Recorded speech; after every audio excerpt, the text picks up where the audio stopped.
Aujourd'hui, nous allons nous intéresser à un système très utilisé par les gouvernements en temps de crise. Donc, le Japon fait de la planche à billets.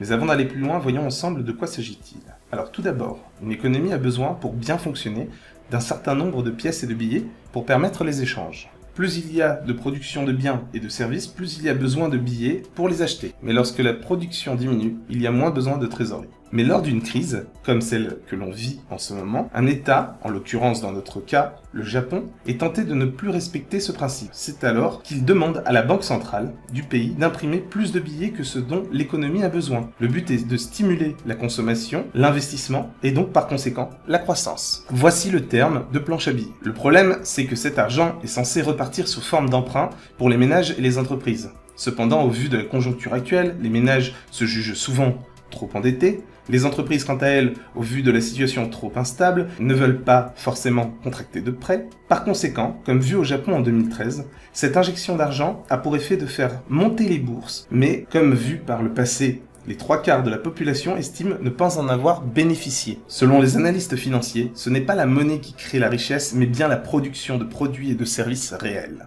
En conclusion, il est important de rester maître de notre destin, car ce genre de système profite essentiellement aux États eux-mêmes et leur crédibilité envers d'autres, plutôt qu'à nous. Je vous remercie de nous avoir suivis pour cette vidéo, on se retrouve la semaine prochaine.